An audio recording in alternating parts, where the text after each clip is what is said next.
শেরপুরের কণ্ঠস্বর বিল্লাল হোসেন তরুণদের জন্য অনুপ্রেরণা। বর্তমান সময়ে সামাজিক যোগাযোগ মাধ্যম মানুষের অন্যতম জনপ্রিয় যোগাযোগের মাধ্যম হয়ে উঠেছে। এই মাধ্যমকে ব্যবহার করে শেরপুর জেলার অজানা নানা বিষয় নিয়ে তথ্যভিত্তিক ভিডিও তৈরি করে আলোচনায় এসেছেন থটস অফ বিল্লাল পেজের নির্মাতা, প্রতিভাবান তরুণ বিল্লাল হোসেন। ১৯৯৭ সালের ১৪ই অক্টোবর জন্মগ্রহণ করেন বিল্লাল হোসেন। শেরপুর জেলার নকলার মাটি অফিস সংলগ্ন হুজুরিকান্দা গ্রামে তার বেড়ে ওঠা। তার বাবা প্রয়াত আবুল কালাম এবং মা মাজেদা খাতুন। গ্রামের আলো হাওয়ায় কেটেছে তার শৈশব ও কৈশোর। তিনি চন্দ্রকোনা ডিগ্রি কলেজ থেকে এইচএসসি পাশ করেন।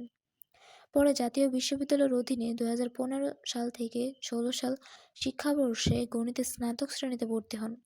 তবে পারিবারিক আর্থিক অসচ্ছলতা ও বৃদ্ধ বাবার প্রতি দায়িত্ববোধের কারণে শিক্ষক হওয়ার স্বপ্নে কাঙ্ক্ষিত নম্বর অর্জন করতে পারেননি। তবে এখানেই থেমে থাকেননি বিল্লাল। আত্মবিশ্বাস ও দক্ষতাকে হাতিয়ার করে এগিয়ে চলেছেন নিজের পথেই। বর্তমানে তার তৈরি শিক্ষামূলক ভিডিওগুলো শেরপুরের বিভিন্ন জনপ্রিয় ফেসবুক গ্রুপে ভাইরাল হচ্ছে। তিনি বিশ্বাস করেন, বর্তমান যুগে দক্ষতা অর্জনের মাধ্যমে বেকারত্ব দূর করা সম্ভব এবং তৃণমূলের তরুণদের সঠিক দিক নির্দেশনা দিয়ে দেশ ও সমাজ সেবায় নিয়োজিত করাই তার লক্ষ্য। জানা গেছে, তার একাধিক ভিডিওতে মিলিয়ন ভিউয়ার্সের সাড়া পাওয়া গেছে। দেশজুড়ে বিভিন্ন শ্রেণী পেশার মানুষের প্রশংসা পেয়েছেন তিনি। তার অনুরাগীর সংখ্যা দিন দিন বাড়ছে। এক সাক্ষাৎকারে তিনি জানান, ২১ বছর বয়সে বহু পরিচিতজনদের কাছে চাকরির অনুরোধ করেছি। তখন আমার ঝুলিতে ছিল কেবল ২টি সার্টিফিকেট। তখন বুঝতে পারলাম, সার্টিফিকেট থাকলেই হবে না, দক্ষতা না থাকলে বেকারত্বের জেল থেকে মুক্তি নেই। একসময় পরিচয় হয় একজন সম্মানিত ব্যক্তির সঙ্গে, যিনি তখন রামপাল পাওয়ার প্ল্যান্টের ২৭০ কোটি টাকার একটি প্রকল্পে দায়িত্বে ছিলেন। তাকে চাকরি না চেয়ে বরং নিজের সম্পর্কে পরামর্শ চাইলে তিনি বলেন, তুমি হোটেল ইন্ডাস্ট্রিতে চেষ্টা করতে পারো। সেটাই ছিল জীবনের টার্নিং পয়েন্ট। বিল্লাল ইউসুফ বাংলাদেশ থেকে হোটেল ম্যানেজমেন্টের বেসিক কোর্স করেন এবং পরে IHMH থেকে RPL লেভেল ১ কোর্স শেষ করেন।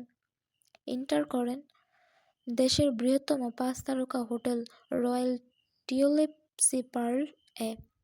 ২২ জন প্রশিক্ষণার্থীর মধ্যে মাত্র ২ জন চাকরির সুযোগ পান। তাদের একজন ছিলেন বিল্লাল।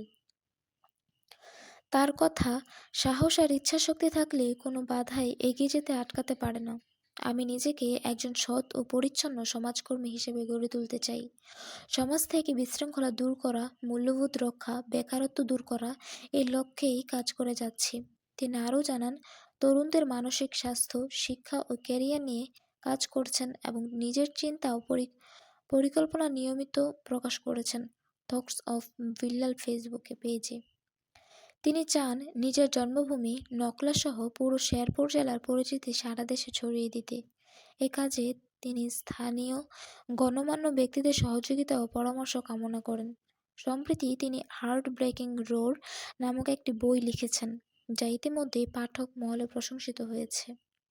স্থানীয়দের মতে, বিল্লাল একজন পরিশ্রমী, নিরহংকারী এবং প্রতিভাবান তরুণ। তার কোনো নেতিবাচক দিক নেই। Hotel Royal Tulip Sea Pearl এ কর্মীদের কাছ থেকেও তার সুনাম পাওয়া গেছে। তারা মনে করেন, বিল্লাল শেরপুর জেলার পাশাপাশি তাদের প্রতিষ্ঠানের নামও দেশের বিভিন্ন স্থানে ছড়িয়ে দিয়েছেন। বিল্লালের পরিবার বলে, সে আমাদের গর্ব।